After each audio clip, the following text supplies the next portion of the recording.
So hello guys, स्वागत है आपका फिर से वन शॉट क्लासेस में। तो आज हम क्लास 10th का हिस्ट्री का फर्स्ट चैप्टर पढ़ने वाले हैं, जो कि है यूरोप में राष्ट्रवाद का उदय। वैसे आपके जानकारी के लिए बता देते हैं कि इस पे वन शॉट क्लासेस मिलता है सिर्फ, जो कि बहुत ही कम शब्दों में आपको पूरा चैप्टर अच्छे से समझाया जाता है। और आप एग्ज़ाम के पहले रिवीजन के लिए इसको एक बार देख सकते हैं, बहुत ही फ़ायदा करेगा। तो सबसे पहले हम पहला टॉपिक देख लेते हैं, राष्ट्रवाद का प्रारंभिक रूप। 18वीं शताब्दी के 18वीं शताब्दी में यूरोप के आधुनिक राष्ट्र मौजूद नहीं थे। यूरोप बहुत सारे अधिकतर भाग साम्राज्यों और राजतंत्रों में विभाजित था। बहुत सारे साम्राज्य थे, जैसा कि आप देख सकते हैं हैब्सबर्ग था, जिसमें ऑस्ट्रिया हंगरी था। आगे देखिएगा तो आपको ऑटोमन रूसी साम्राज्य ये सब मिल जाएगा। ऑटोमन है, रूसी साम्राज्य है यहाँ पे। तो ये सारे बहुत सारे भागों में बटा हुआ था उस समय यूरोप। कब? 18वीं शताब्दी में। और इन साम्राज्यों की एक विशेषता ये थी कि इसमें विभिन्न जातियाँ और भाषाई समूह अलग अलग रहते थे। बहुत तरह के अलग अलग संस्कृति के लोग रहते थे, जैसे में एक दूसरे के सांस्कृतिक रूप से बहुत ही अलग थे। सबका अपना अपना रहन सहन था, सब कुछ अपना अलग अलग था। समाज में रहना, समाज में बोलना बालना सब कुछ अलग था, यानी कि भाषा भी अलग था, विभिन्न जाति के लोग रहते थे, सांस्कृतिक भी अलग था। आगे देखते हैं फ्रांसीसी क्रांति और राष्ट्रवाद। हमने क्लास 9th में पढ़ा है फ्रांसीसी क्रांति के बारे में, कि फ्रांसीसी क्रांति 1779 में हुआ था। और फ्रांसीसी क्रांति के बाद ऐसा हुआ था कि 1804 में आपका फिर से एक और राजतंत्र स्थापित हुआ, नेपोलियन का। तो इसके बारे में भी हम बता देंगे आगे, नेपोलियन का। तो देखिए फ्रांसीसी क्रांति का प्रभाव क्या रहा। तो प्रभाव ये रहा कि लोगों की संप्रभुता का विचार, यानी कि राजशाही के खिलाफ नागरिकों में संघर्ष किया, नागरिकों में जागरूकता फैलने लगी राजशाही के खिलाफ। और यही आगे चलकर सत्ता का स्रोत राजा नहीं बल्कि लोग माने जाने लगे कि अब लोकतंत्र होना चाहिए, गणतंत्र होना चाहिए। इसी के लिए आगे बहुत सारा विद्रोह भी हुआ। अब देख लेते हैं प्रतीकों का उपयोग उस समय किस तरह किया गया था। प्रतीकों का उपयोग बहुत ही तरीक़ों से किया गया था। राष्ट्रीय ध्वज को लोगों में तिरंगा झंडा बनाया गया था, राष्ट्रगान बनाया गया था, गांधी यानी कि गणतंत्र दिवस मनाया गया। ये सब बहुत सारे प्रतीक थे। कुछ रूपक भी बनाए गए जिसको लड़कियों द्वारा दर्शाया जाता था, जिससे लोगों में जागरूकता फैलती थी। और समान अधिकार और कानून, ये भी एक था जिससे लोगों में विद्रोह की भावना प्रकट होने लगी। सामंती व्यवस्थाओं को समाप्त करना और समानता स्थापित करना, लोग समानता के लिए भी लड़ाई लड़ने लगे। देखिए आ ही गया आपका नेपोलियन बोनापार्ट का प्रभाव क्या रहा। नेपोलियन बोनापार्ट ने फ्रांसीसी क्रांति के विचारों को पूरे यूरोप में फैलाया। उसने नेपोलियन कोड लागू किया, जिसने सामंती व्यवस्था को खत्म कर समाज में नागरिक अधिकार दिए।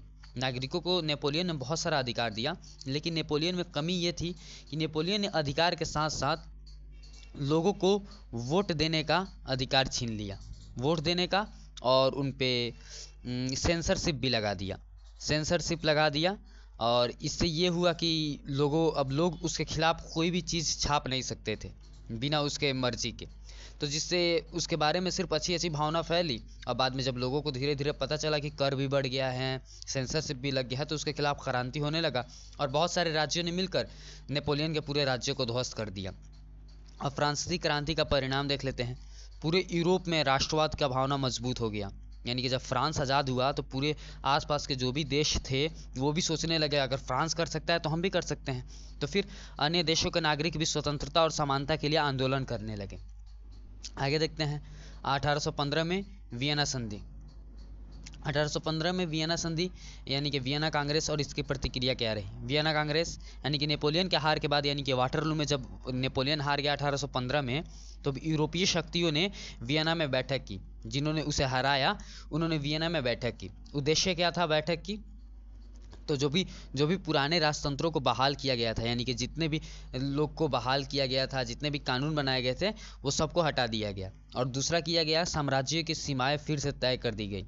क्योंकि लोग मानते थे, उस समय के जो आसपास का देश था उस समय मानता था कि अगर फ्रांस को छोड़ दिया जाए, खुला छोड़ दिया जाए, तो वो फैलता चला जाएगा, जिसके कारण सभी को डर लगता था। इसीलिए उसकी सीमाओं को भी तय कर दिया गया और क्रांति और राष्ट्रवाद को रोकना गया, यानी कि वहाँ पे क्रांति और राष्ट्रवाद को भी रोका गया।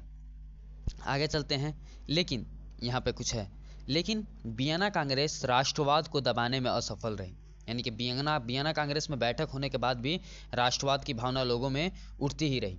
उस समय के राजा को डर था कि कहीं इसको फ्रांस को देखा देखी उनके भी देश में क्रांति ना होने लगे, इसलिए वो राष्ट्रवाद की भावना को वहीं पर दबाना चाहते थे। लेकिन धीरे धीरे लोगों में जागरूकता फैलने लगी और राष्ट्रवाद का प्रसार भी हुआ। राष्ट्रवाद के प्रसार में वृद्धि, लोगों ने राजनीतिक स्वतंत्रता और सांस्कृतिक पहचान की मांग की।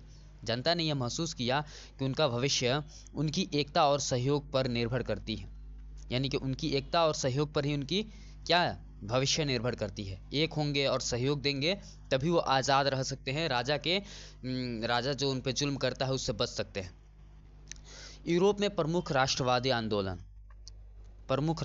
आंदोलन, सबसे पहले जर्मनी का एकीकरण 19वीं शताब्दी में के मध्य तक हुआ था। जर्मनी 39 छोटे छोटे भागों में बचा था। कितने? 39 छोटे छोटे राज्यों में विभाजित था।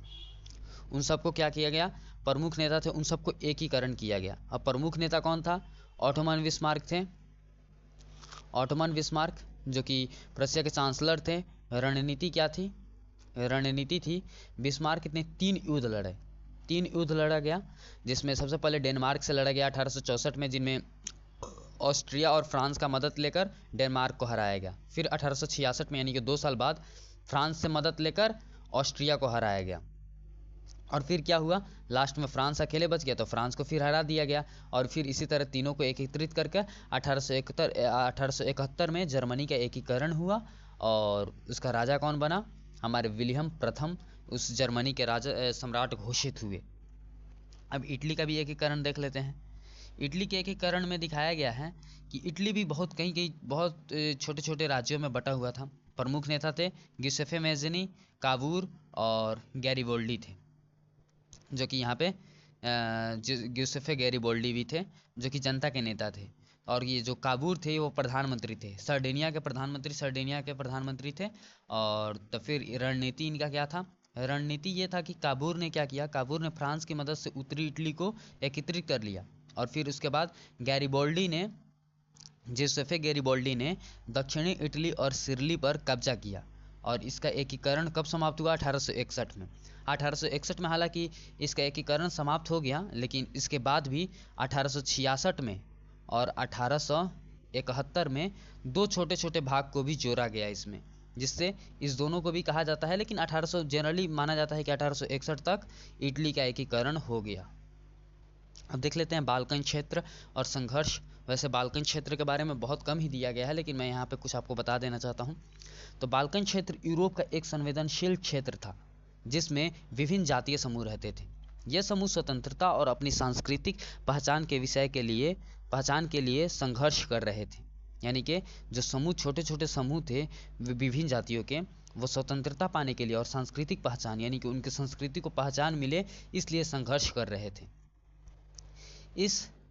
इस क्षेत्र में राष्ट्रवाद के कारण टकराव और अस्थिरता उत्पन्न हुई, जो प्रथम विश्व युद्ध का कारण बना। यानी कि ये इतना समृद्ध था, बाल्कन सिटी इतना समृद्ध था कि इसके लिए मतलब कहा जाता है कि प्रथम विश्व युद्ध जब हुआ, तो उसमें बहुत सारे देश इसलिए जुड़ गए कि अगर वो राज्य हार जाता है, बाल्कन हमें मिलेगा, तो बाल्कन की बहुत सारे इतना खनिज था, इतना समृद्ध था कि उनकी भी समृद्धि बढ़ेगी। इसलिए बहुत सारे देश जो हुए प्रथम विश्व युद्ध में शामिल हो गए। अब फिर देख लेते हैं 5वां टॉपिक है हमारा राष्ट्रवाद और कला संस्कृति। राष्ट्रवाद की भावना को कला, साहित्य, संगीत से मजबूत किया गया। जर्मनी में जोहाना गॉटफ्रेड हर्डर ने कहा कि राष्ट्र की आत्मा उसकी लोक संस्कृति में रहती है, यानी कि लोगों के संस्कृति में राष्ट्रवाद है। और फिर एक और कहा गया, पोलैंड में कविताओं और गानों के माध्यम से राष्ट्रवाद को व्यक्त किया गया। वहाँ पे उस समय बहुत सारी चित्रकला, जैसे में चित्रकला, स्थापत्य कला और राष्ट्रवाद को प्रेरित किया गया। इस सभी चीज़ों से गाना, कविता, साहित्य जितने भी थे, उन सभी को राष्ट्रवाद फैलाने के लिए उनका उपयोग किया गया। भारत में भी उन्हीं का उपयोग किया गया। उस समय बहुत सारे चित्र भी बनाए गए जिसको रूपक कहा जाता है, और उससे लोगों को कुछ दर्शाया जाता है, तो उनसे भी राष्ट्रवाद की भावना फैली। अब 6 टॉपिक देख लेते हैं, यूरोप में राष्ट्रवाद का प्रभाव। राष्ट्रवाद ने पूरे यूरोप में राष्ट्र राज्यों का निर्माण की प्रक्रिया को गति दी। फ्रांस, जर्मनी, इटली जैसे देशों का निर्माण हुआ। उसी समय राष्ट्रवाद के कारण ही फ्रांस, इटली, जर्मनी ये सब का निर्माण भी हुआ था। अब देख लेते हैं बाल्कन क्षेत्र में अस्थिरता बढ़ी। अस्थिरता बढ़ी जो आगे चल के विश्व युद्धों के कारण बनी, जो कि मैं पहले बता चुका हूँ। बाल्कन क्षेत्र जब आज़ाद हुआ ओटोमन विस्मार्क से, ऑटोमन साम्राज्य से जब माफ़ कीजिएगा, ऑटोमन साम्राज्य से जब बाल्कन सिटी को आज़ाद किया गया, जब आज़ाद घोषित किया गया, तब इसमें अस्थिरता बढ़ी, क्योंकि इसमें बहुत सारे छोटे छोटे समूह के जातीय समूह ग्रुप रहते थे, तो सब एक दूसरे से लड़ने लगे, जिससे जो दूसरे देश थे वो इन पे कब्जा करने के लिए आने लगे।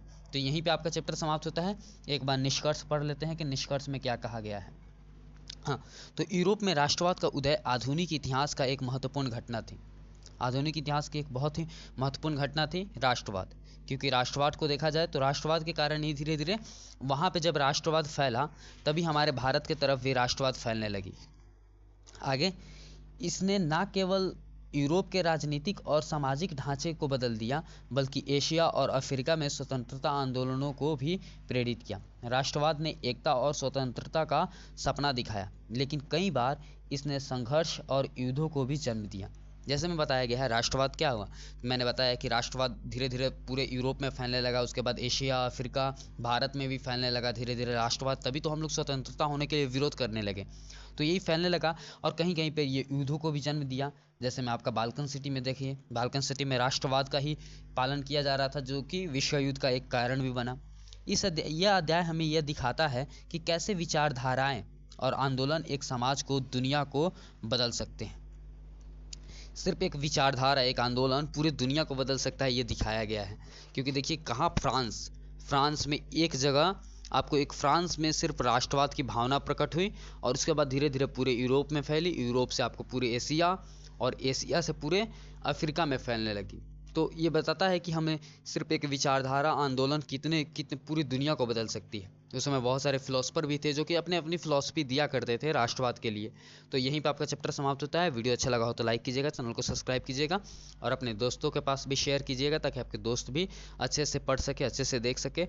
वैसे समझ में आया होगा तो वीडियो को लाइक करिएगा और चैनल को सब्सक्राइब कीजिएगा, क्योंकि इस पर पूरा वीडियो आने वाला है क्लास 10th का। धन्यवाद, बाय बाय।